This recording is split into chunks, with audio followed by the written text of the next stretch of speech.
क्योंकि कल pre board है अगर, और कीवर्ड्स, की फ्रेजेस, वोकैबुलरी, कैरेक्टर्स और थीम, उन चैप्टर्स का पता होना चाहिए ताकि आप एक अच्छा आंसर फ्रेम कर सकें। ग्रामर के अंदर जो टॉपिक्स बिल्कुल मिस नहीं करने हैं, नरेशन से 100% क्वेश्चन आएगा, डिटर्मिनर्स भी बहुत इंपॉर्टेंट है ग्रामर के अंदर, वहां से भी काफी सारे एरर करेक्शन के क्वेश्चंस आपको देखने के लिए। अगर आप सब बच्चों का कल प्री बोर्ड है और अगर आपको ये लग रहा है कि मैम इंग्लिश के लिए अब मुझे आज में क्या क्या चीजें पढ़नी चाहिए, फटाफट से ये वीडियो देख लीजिए और इन सभी पॉइंट्स को बिल्कुल भी मिस मत कीजिएगा। सबसे पहली चीज आपको करनी है, लिटरेचर वाले सेगमेंट के अंदर आप सब बच्चे जो हैं, आपके जितने भी चैप्टर्स हैं उन सभी चैप्टर्स को, कंप्लीट चैप्टर्स के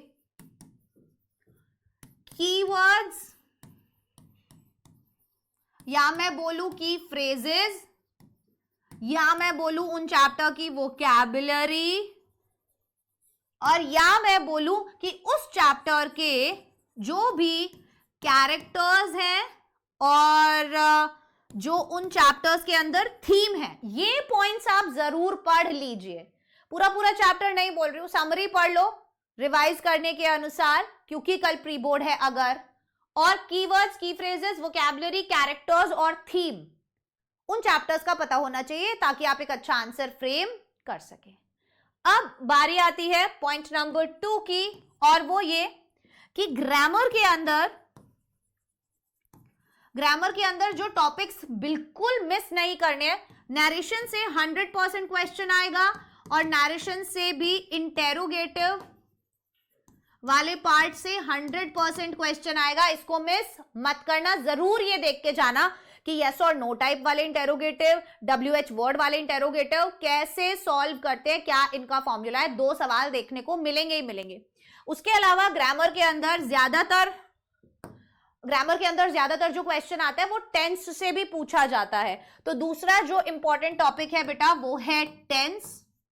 उनके यूज देखने आपको, यूज कैसे, प्रेजेंट सिंपल कहां यूज होता है, जनरल ट्रूथ के लिए, हैबिचुअल एक्शंस के लिए, पास्ट सिंपल कहां यूज होता है, प्रेजेंट परफेक्ट कहां यूज होता है, इनके यूज पता होने चाहिए। साथ साथ आपको इनके हेल्पिंग वर्ब, मेन वर्ब्स किस तरीके से लगते हैं वो भी पता होने चाहिए। ठीक है, स्ट्रक्चर का कुछ नहीं है, मेन यूज का ज्यादा इंपॉर्टेंट काम है यहां पर। और नेक्स्ट आ जाता है, आप देखेंगे कि मॉडल्स से भी काफी सारे क्वेश्चंस आपको एग्जाम में देखने के लिए मिल जाएंगे। तो ये 3 टॉपिक वो हैं जो मिस बिल्कुल भी नहीं करने हैं। लाइक कोई चॉइस ही नहीं है आपके पास कि आप इन्हें मिस करें। ठीक है, ये मोस्ट इंपॉर्टेंट टॉपिक्स हैं ग्रामर के अंदर। डिटर्मिनर्स भी बहुत इंपॉर्टेंट है ग्रामर के अंदर, वहां से भी काफी सारे एरर करेक्शन के क्वेश्चंस आपको देखने के लिए मिल जाते हैं, तो वो टॉपिक भी आप ऐड कर सकते हो। अब नेक्स्ट बारी आती है हमारी कि ग्रामर के मैं इन रूल्स को तो बहुत अच्छे से करके ही जाऊंगा। उसके बाद थर्ड पॉइंट है राइटिंग सेक्शन। कोई भी क्वेश्चन छोड़कर नहीं आना। लेटर का कोई क्वेश्चन आया है, लेटर टू एडिटर या कुछ भी, आपको सबसे पहली बात फॉर्मेट पता होना चाहिए कि एक फॉर्मल लेटर कैसे लिखते हैं, क्योंकि स्टार्टिंग में sender's address, receiver's address, designation, date, सब चीजें प्रॉपर फॉर्मेट में कैसे लिखते हैं वो पता होना चाहिए। जो लेटर टू एडिटर है, मैंने अपने हर एक वीडियो में लेटर टू एडिटर के अंदर लिखी जाने वाली कुछ फिक्स्ड लाइंस बताई हैं। प्लीज मेक श्योर कि आप वो फिक्स्ड लाइंस याद कर ले। लेटर लिखने में आपको 5 मिनट से ज्यादा का टाइम नहीं लगेगा और आपको ज्यादा से ज्यादा मार्क्स भी मिल जाएंगे। उसमें इंट्रोडक्शन और कंक्लूजन वाला पैराग्राफ मैंने फिक्स्ड बता दिया है, आपको सिर्फ बीच वाले 2 paragraphs like problem and solution वाला पार्ट लिखना रहता है। तो मैं इसीलिए बच्चों को बोलती हूं to attempt letter to editor, fixed lines है, थोड़ा सा दिमाग लगाना है, ज्यादा मार्क्स आप गेन कर सकते हैं। और अगर बिल्कुल समझ में नहीं आ रहा है तो at least format, sender's address, date, receiver's address, designation, subjects और ये तो लिख कर आ सकते हो, लिखाओ, उसके भी नंबर मिलते हैं। तो फॉर्मेट बहुत अच्छे से देख लीजिए। एनालिटिकल पैराग्राफ के अंदर क्या क्या चीजें होती हैं अभी बता देती हूं। राइटिंग सेक्शन के अंदर फॉर्मेट बहुत ज्यादा जरूरी है। जो फिक्स्ड लाइन बताई है वो याद कर लेना आज की आज। ठीक है, जिन चीजों पे अभी फोकस करना है, जो फिक्स्ड लाइंस बताई है वो याद कर लेना आज की आज। चौथा है एनालिटिकल पैराग्राफ के अंदर आप क्या करेंगे,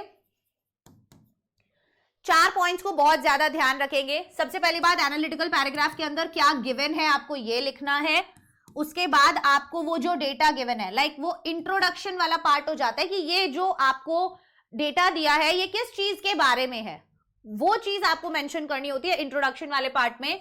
आफ्टर दैट आपको लिखना रहता है कंपेयर, कॉन्ट्रास्ट, हाईएस्ट, ठीक है, लोएस्ट और इक्वल कहां पर होगा, ये 5 पॉइंट्स आपके एनालिटिकल पैराग्राफ में होने ही होने चाहिए। तो आप देखोगे अगर 2 लाइंस इसकी, 2 इसकी, 2 इसकी, 2 इसकी, 2 इसकी, 2 इसकी कर दोगे, पूरा 5 नंबर का तुम्हारा हो जाएगा, ठीक है। और लास्ट में कंक्लूड कर दो ओवरऑल कि इस पूरे डेटा से आपको क्या पता चला। Clear? Compare, contrast, highest, lowest, equal, सब आपको एनालिटिकल पैराग्राफ में जरूर लिखना है, अदरवाइज कोई फायदा नहीं है सिर्फ आप डेटा डालोगे तो, ठीक है। तो ये चीजें याद रखनी है। Point number 5, unseen passage. Unseen passage last में अटेम्प्ट करना है और अनसीन पैसेज के अंदर बार बार क्वेश्चंस को, बार बार पैसेज को रीड करने में अपना टाइम वेस्ट नहीं करना है, ठीक है ना। एक अनसीन पैसेज आज रात को ही, क्योंकि कल पेपर है, तो एक अनसीन पैसेज, एक एनालिटिकल पैराग्राफ और एक लेटर राइटिंग का टाइमर लगा के प्रैक्टिस जरूर कर जाना, कल के पेपर में फायदा हो जाएगा।